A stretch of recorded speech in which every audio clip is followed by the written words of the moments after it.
On the day my sister married the man who once swore he would wait for me, I sat locked in a storage shed, starving and forgotten. 7 days later I died with only a moldy bun and bitter water in my stomach. But when I opened my eyes again I was 15, 1 week before it all began. This time I won't beg. I won't endure. And I will never again be the expendable daughter. The summer of 1969 was the season my world collapsed.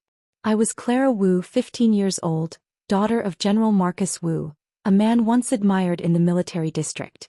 Our family's name carried weight and my mother, Madame Lien Wu, lived like a swan on a tranquil lake, graceful, admired, untouched.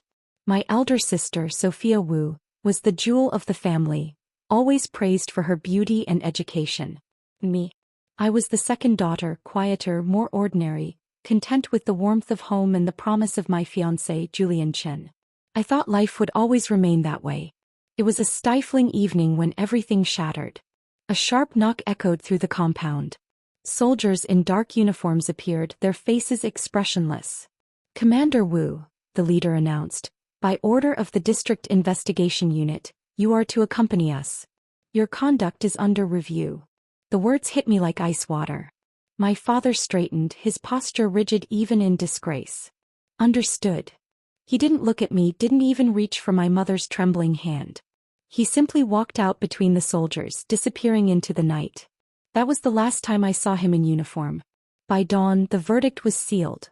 My father was stripped of rank, accused of negligence, his record blackened. The Wu family was ordered to leave the district compound and report to a labor farm. I remember gripping the iron gate as soldiers barked orders for us to move. My mother wept behind her silk handkerchief. Sophia pressed her lips together, pale but composed. "Don't make a scene, Clara," she hissed at me. "It's humiliating enough already." The labor farm was nothing like the manicured lawns we once knew. The air smelled of sweat and damp soil. Rows of mud huts leaned under sagging roofs. Children with dirt-streaked faces stared at us, whispering. Our hut had 2 straw mats and a stool. No servants. No polished floors. Just mud and straw. The farm leader wasted no time. Everyone works. Men plow. Women weed. Children over 12 carry water or join the fields. No exceptions. That was how I, pampered daughter of a military commander, found myself bent over rows of weeds before sunrise, my palms blistering, my back burning under the merciless sun. My father plowed behind an ox, sweat dripping down his temples. My mother, once known for her delicate hands, now carried baskets of weeds. Sophia? She always seemed spared, too delicate, my mother said. She stayed near the hut, doing the lightest chores, her clothes somehow cleaner than mine. The division of affection cut deeper than the labor. "Clara," my mother told me one evening as she wrung out Sophia's blouse, "you're strong. You can bear more. Sophia is fragile. You must protect her."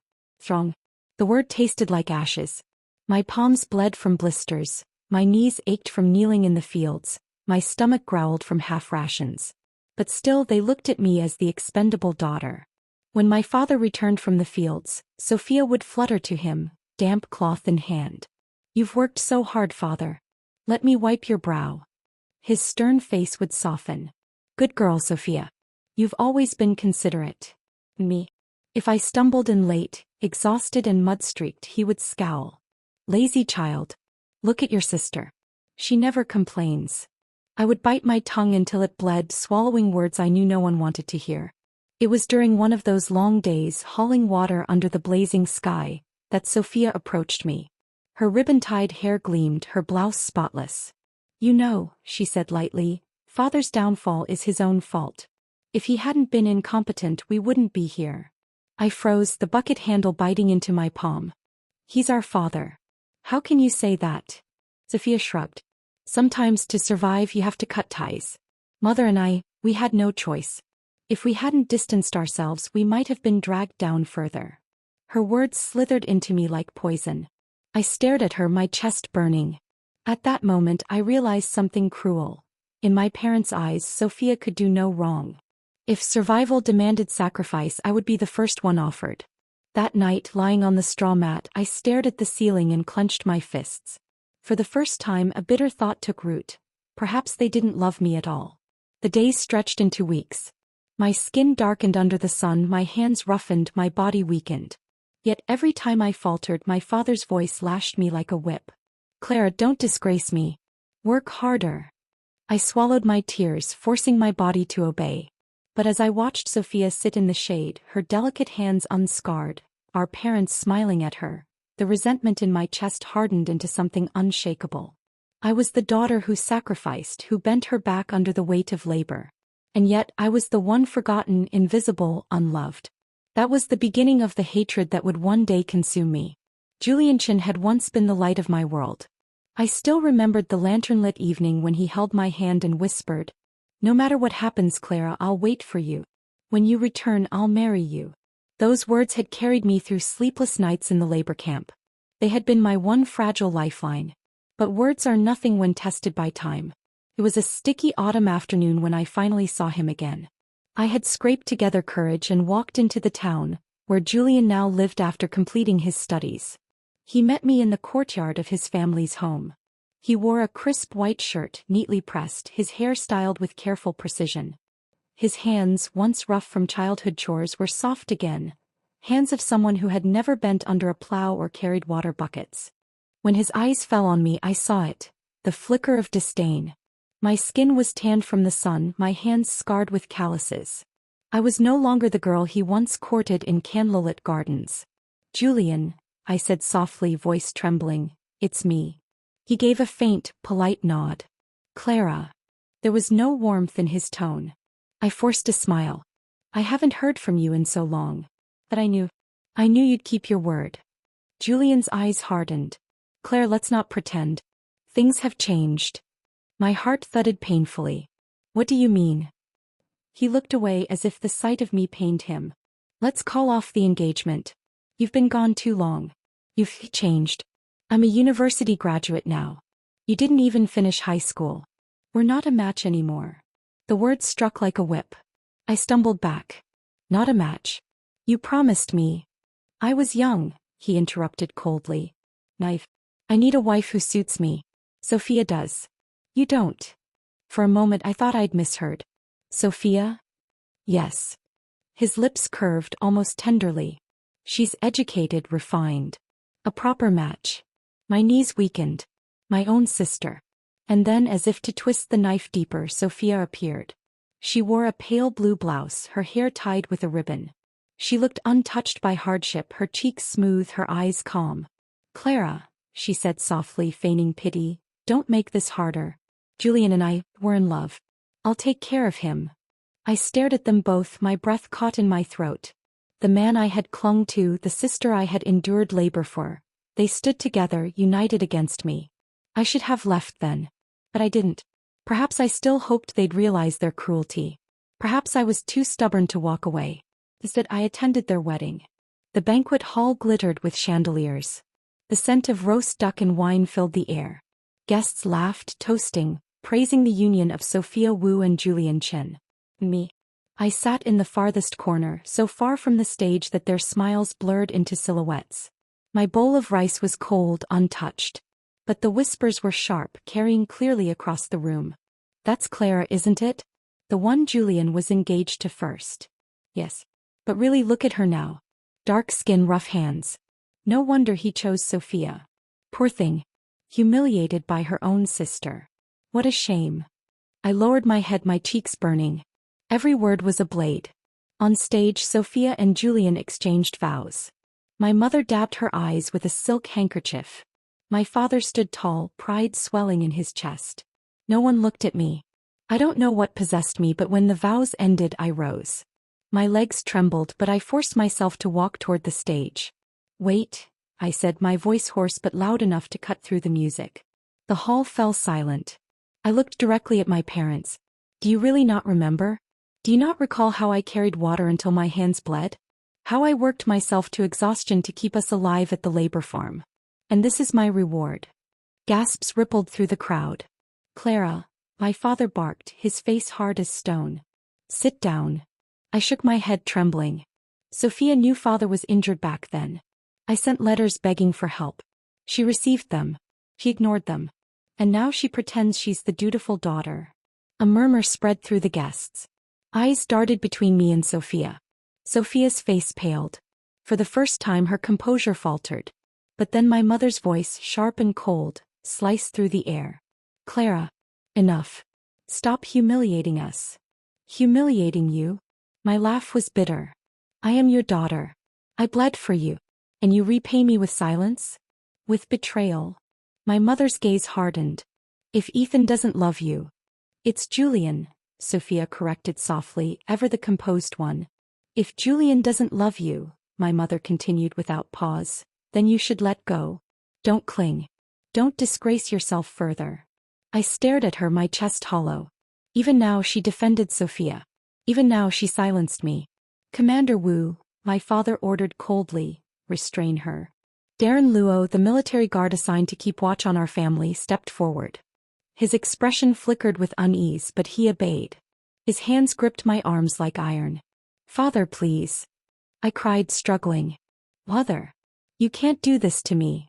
But my mother's face was unreadable. My father's jaw was set. I was dragged out of the hall, the whispers of guests chasing me like ghosts. Pathetic. Jealous of her own sister. No wonder Julian chose Sophia. They locked me in the storage shed, a narrow windowless room that smelled of mold and dust. The door slammed shut, plunging me into darkness. Let her cool her head, my father's voice growled outside. She needs to learn dignity, my mother added. And then silence. The first day I screamed until my throat bled. No one came. The second day I pounded on the door, begging, pleading, but my fists only bruised. The third day, Darren slid in a cold, moldy bun and a cup of foul water. That was all I received each day. By the fifth day my body trembled uncontrollably. My lips cracked. My vision blurred. By the seventh day I no longer had the strength to stand. I lay curled on the floor, the stench of mold in my nose, my lips dark purple. My body felt like ice. And then, nothing. That was how Clara Wu died. Forgotten by her parents, betrayed by her fiancé, abandoned in darkness. When Darren finally unlocked the door, he found only my lifeless body, lips blue, blood pooling beneath me. I had been erased, discarded like nothing. The first breath I drew was a ragged, desperate gasp, as though I had surfaced from drowning. My body felt light, too light. The heavy weakness of starvation was gone. I blinked against warm sunlight streaming across a desk. My eyes darted around the room. A neat bed. A wooden wardrobe. Books stacked carefully in the corner. I touched my face with trembling hands. Smooth skin. Not the gaunt, hollow cheeks of the girl who had starved in a locked shed. My gaze fell on the desk calendar. The red print was clear and sharp. July 26, 1970. My pulse slammed in my ears. 1 week before the reassignment notice. I staggered to the mirror. A stranger looked back at me, or rather the self I had lost decades ago. Black hair tied with a ribbon, cheeks round with youth, eyes unclouded. 15 years old again. I pressed my hand to the glass. I came back. The door creaked open. What are you staring at, Clara? My father's voice froze me. General Marcus Wu stood tall, uniform crisp, every inch the commanding officer. In my last life I had watched that same man plow mud in disgrace. Now he looked untouchable. Behind him my mother entered gracefully. Madame Lien Wu, soft smile on her lips, eyes gentle. Clara, you don't look well. Are you sick? Come eat. For a moment my throat closed. They were alive, healthy, untainted by exile. I wanted to scream every bitter truth at them, that they would abandon me, erase me, let me rot.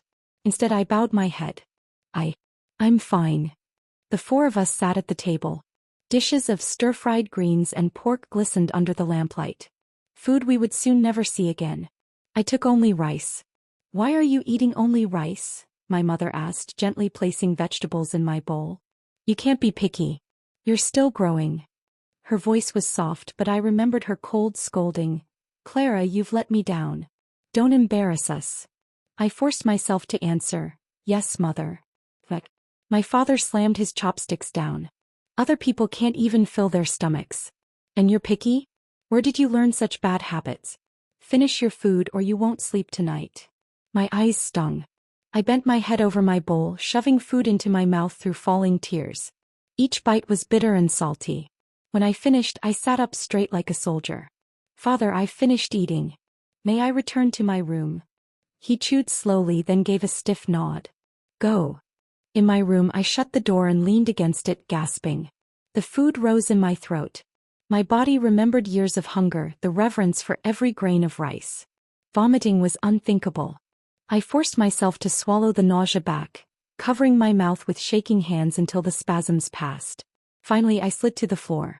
Tears spilled silently down my cheeks. Why am I here again?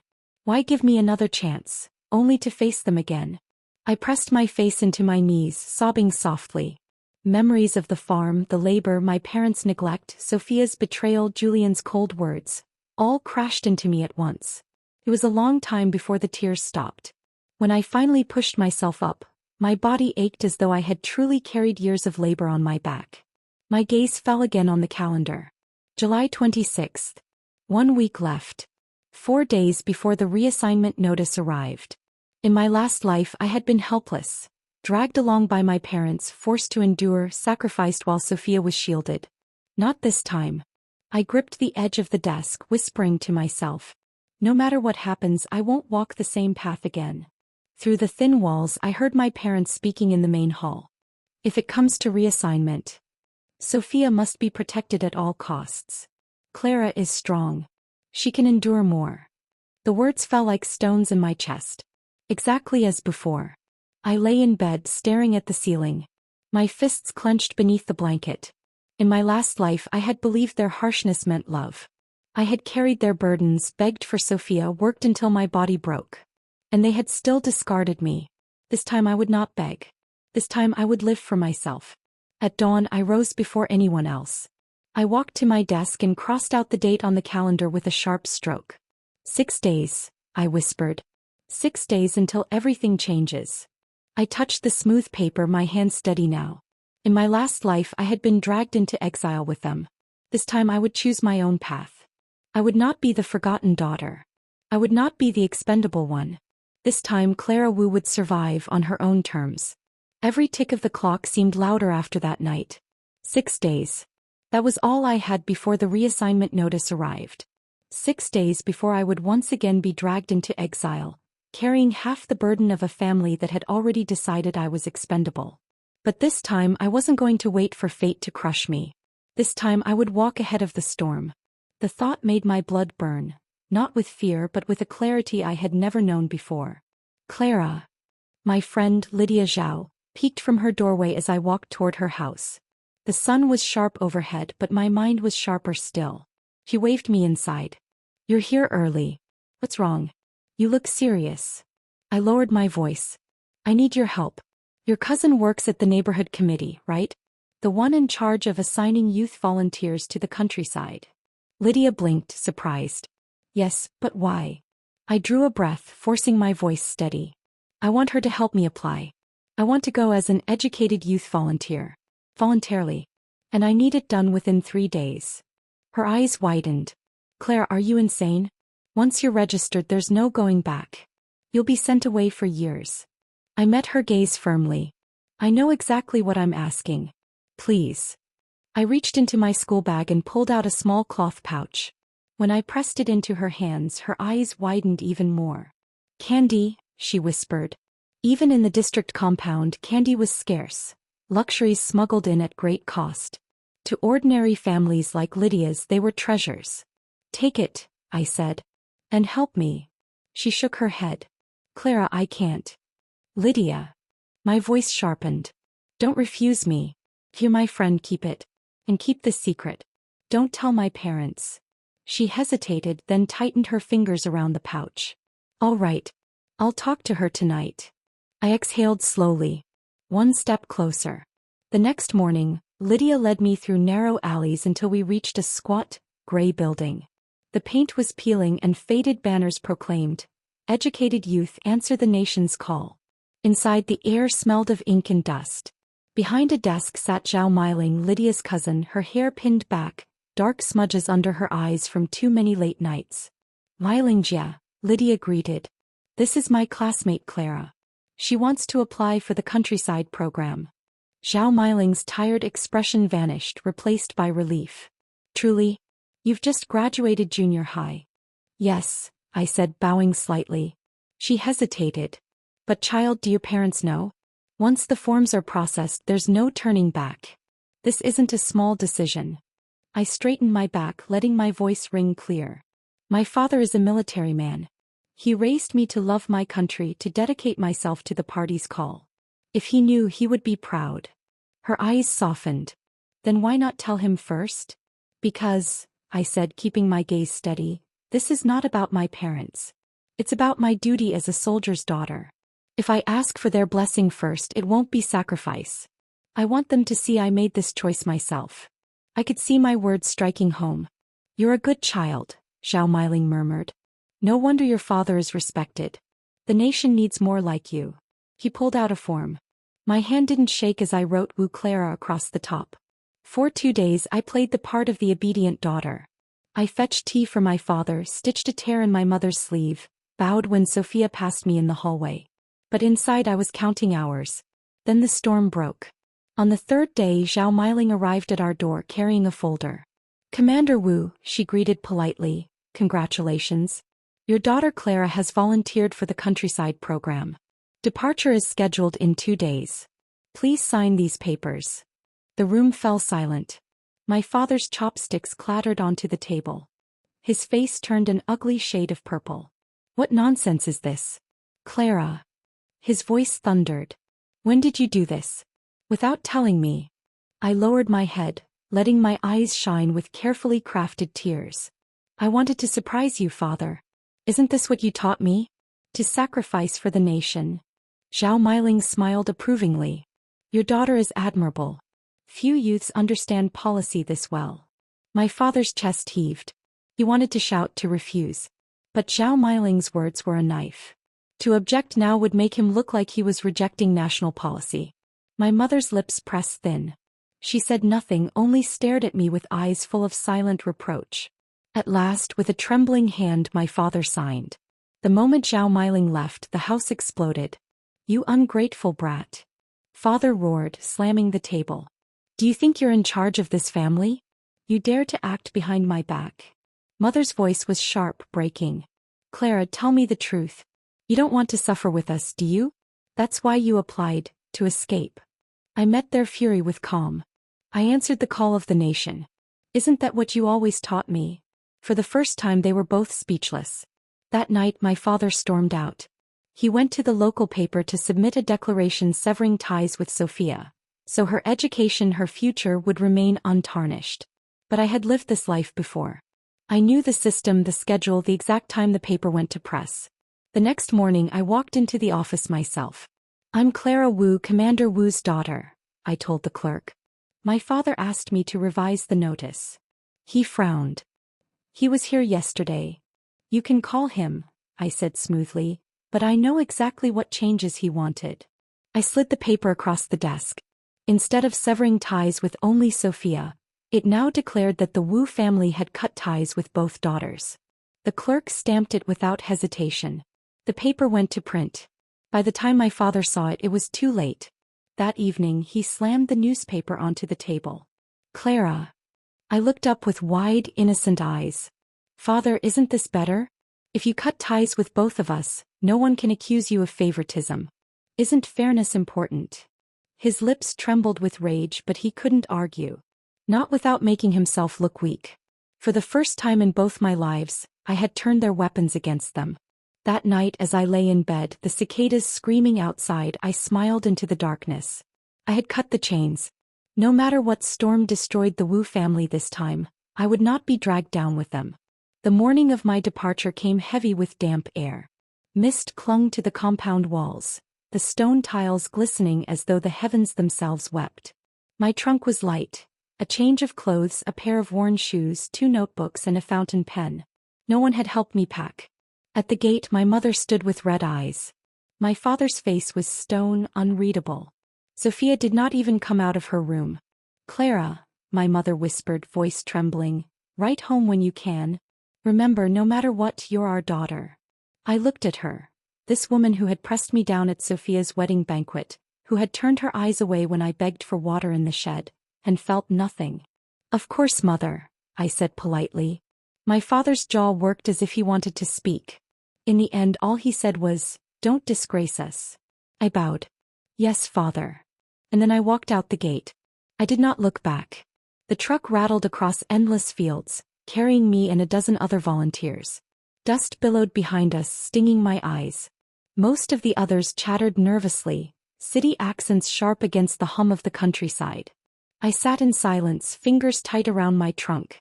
In my last life I had been dragged into this world screaming. Now I entered it by choice. That one fact steadied me. When the truck finally lurched to a stop, we were surrounded by low mud brick houses. Chickens scattered across the yard.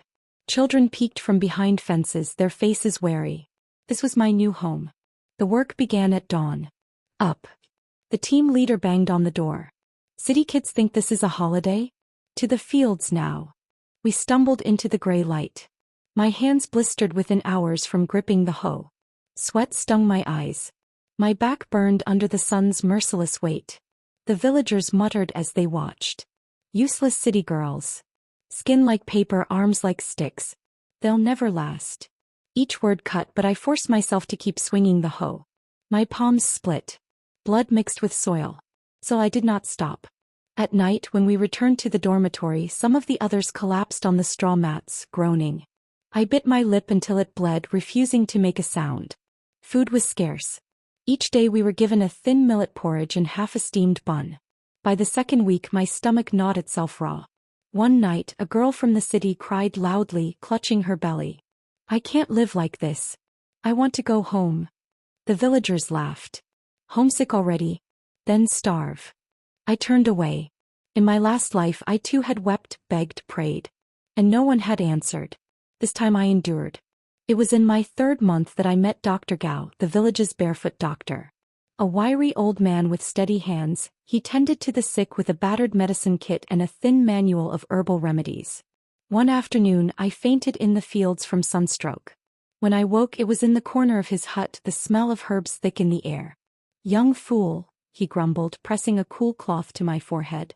"You don't know when to stop." "I couldn't," I whispered hoarsely. "If I stop, they'll say I'm weak." He eyed me for a long moment. "You're not like the others. They whine. You grit your teeth. Maybe you're worth teaching." That was how it began. After my daily labor I went to his hut.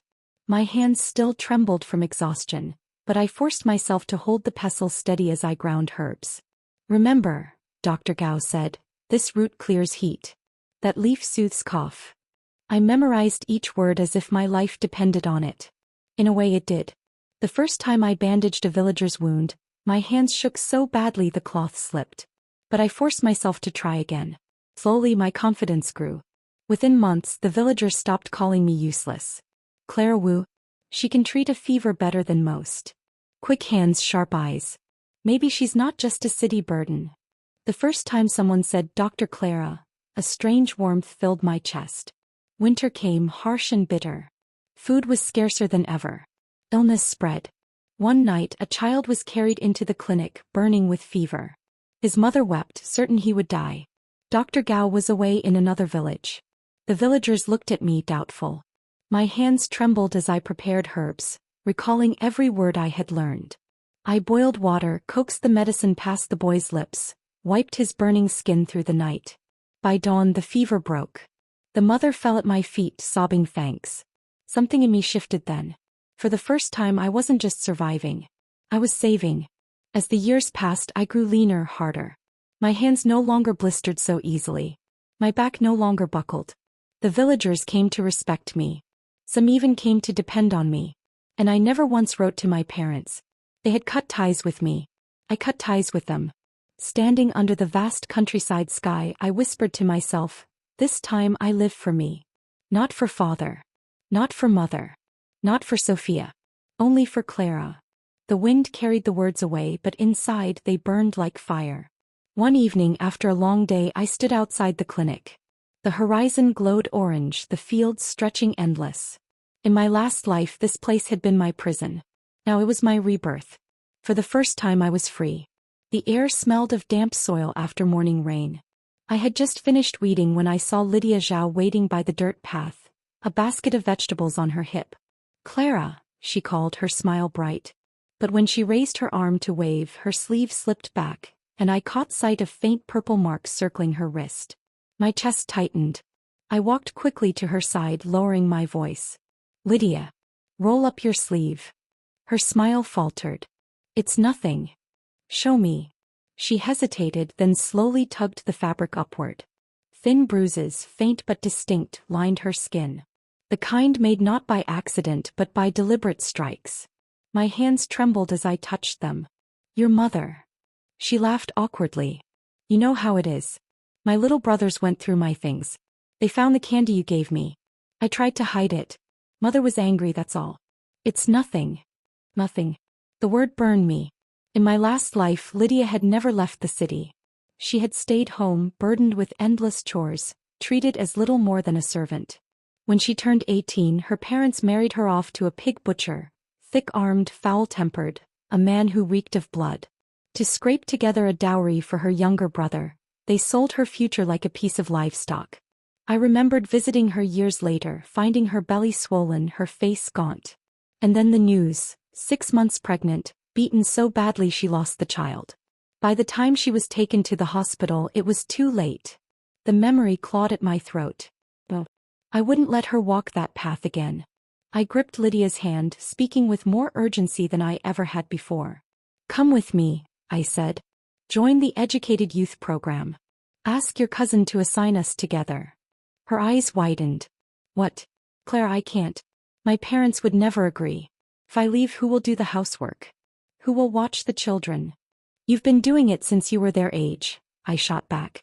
You were already carrying the family when you were 12. Why must you sacrifice your whole life for them? She shook her head violently, her braid whipping against her back. No. My mother needs me. If I leave, she'll collapse under the burden. I cupped her face, forcing her to meet my eyes. Lydia. You're still a child too. Don't you deserve a chance to live? Her lips trembled. But if I go, who will take care of them? My father? He doesn't lift a finger. My brothers?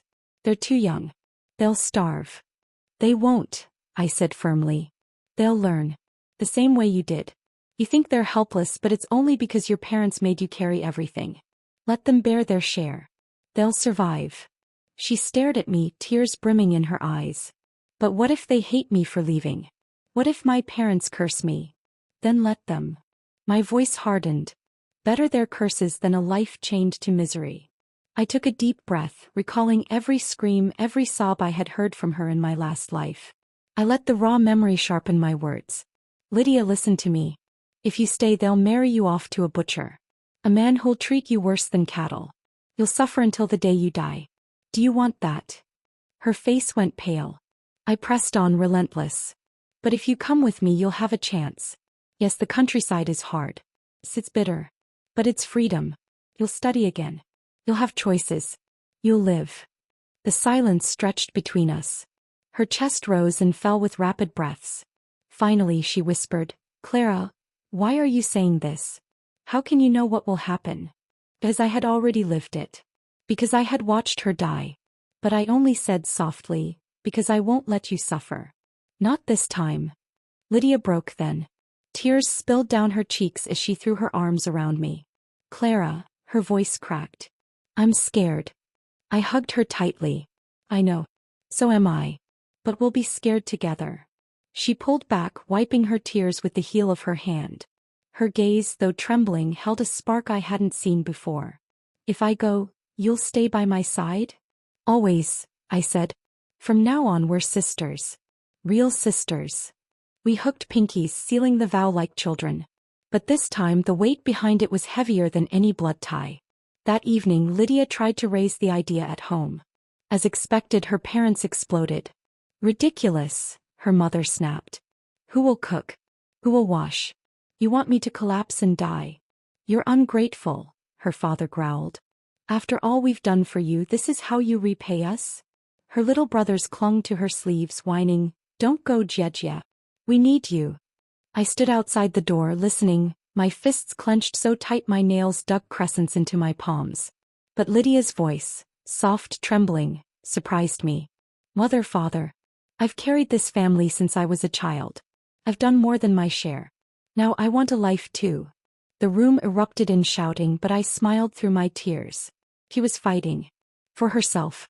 The next morning she came to me, eyes swollen but determined. They'll never forgive me, she whispered. But I've decided. I'll go. I took her hands in mine. Good. From now on we walk the same road. Her cousin processed the paperwork quietly. 2 names. 2 girls. 2 fates rewritten.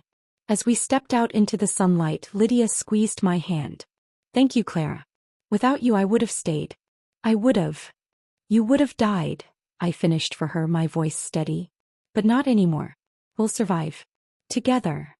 That night, as we lay on our straw mats in the dormitory, I stared at the thatched roof above us. In my last life, Lydia had been crushed by a fate she never chose. But in this life I had pulled her free. For the first time I felt the weight of my rebirth wasn't just mine. I could change more than my own story. I could change others. I turned to her and whispered, "This is only the beginning." Her hand found mine in the dark. And together we faced the future. By the mid-1980s I had built a rhythm in the countryside. The village had once called me that useless city girl, but years of labor had carved the softness from my body. I was no longer the pampered daughter of a commander. I was Dr. Clara Wu, the barefoot healer who knew every fever, every cough, every stubborn infection in the region. My hut smelled always of dried herbs and smoke. My hands were calloused but sure. When a baby cried in the night, mothers came running to me. When an elder coughed blood, it was my door they knocked on. It wasn't an easy life, but it was mine. For the first time I felt peace. And beside me was Lydia. When she first arrived, she had been timid, still flinching at every raised voice. But I pressed books into her hands, urged her to study whenever she had a free moment. "Why study?" she asked once, frowning over a worn math text. "The entrance exams won't come back." "They will," I said with certainty. "And when they do, you'll be ready." She didn't believe me, but she listened. When the exams were reinstated, she failed the first time. And the second. But she didn't give up. On the 3rd try she passed. I still remember her face when she held the admission notice. Tears streaming freely down her cheeks. "Hey, I really did it." I hugged her, laughing and crying. "Of course you did. You always could." She went on to study medicine at a university more prestigious than mine had ever been. And when she returned, diploma in hand, she chose to work near me. It was a victory I cherished even more than my own survival. By 1985, my life had settled into something steady. I lived simply, treated the sick, grew herbs in the garden behind my hut. I had no illusions of wealth or luxury, but I had dignity. The nightmares of my past life, my parents' betrayal, Sophia's wedding, Julian's cold rejection, had begun to fade into shadows. Or so I thought. It was a humid afternoon when I saw them. 2 figures stood at the edge of the fields, hesitant, their clothes ragged, their hair matted, skin darkened by years of toil. For a moment I didn't recognize them. Then Sophia lifted her head. My breath caught. Her once flawless skin was weathered, her figure thin, her proud posture bent. But her eyes, sharp, resentful, burning, were the same. Beside her stood Julian. His once scholarly air was gone, replaced by a haggard weariness. The gentle hands that once held books were now cracked and scarred. Sophia's lips trembled as she stared at me. "Clara." I didn't move. I didn't smile. The silence stretched until it snapped. Sophia lunged at me, fingers clawing. Why are you here living like this while I... Her nails raked across my arm, leaving burning trails. This was supposed to be my life. If you had gone with them, I would have been the one to return, admired, honored. Why did you steal it from me? Her words were wild, her body trembling with fury. I did not flinch. I let her scratch, let her shriek. Only when her breath came in broken sobs did I speak, my voice calm as still water. Because this time I chose differently. "Enough, Sophia."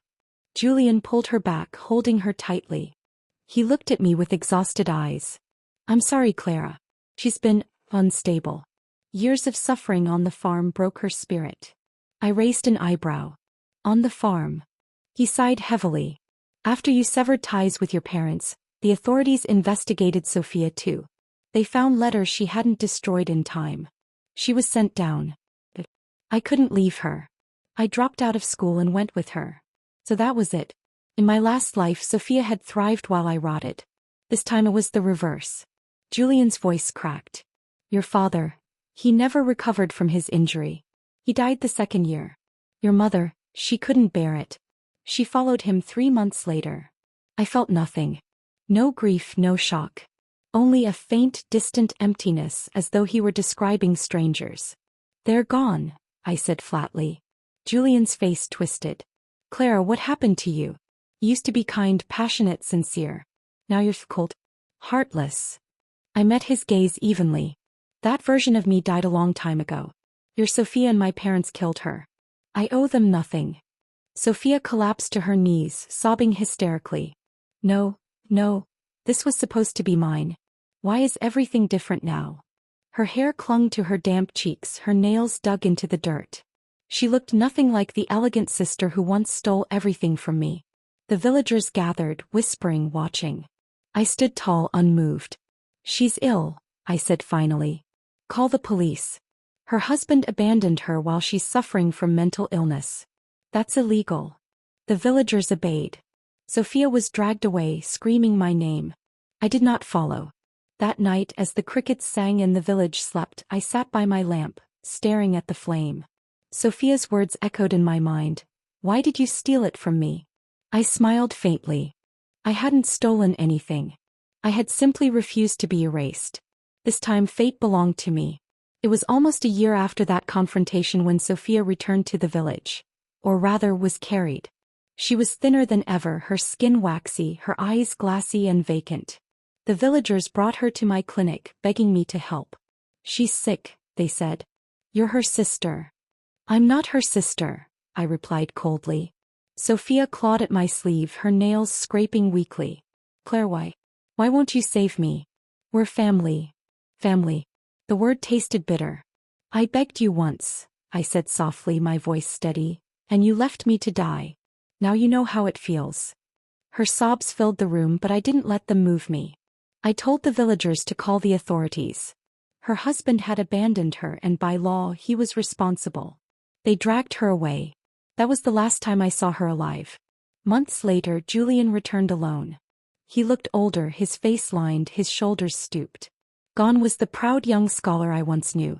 He walked like a man carrying stones in his chest. He found me outside the clinic tending to herbs. Clara, he said hoarsely, Sophia is dead. I didn't flinch. I know. I saw it in her eyes the last time, she was already gone. Julian lowered his head. She was sick. She couldn't bear the life we lived. I tried, but I couldn't save her. His voice cracked, but no tears came. Perhaps he had already run dry.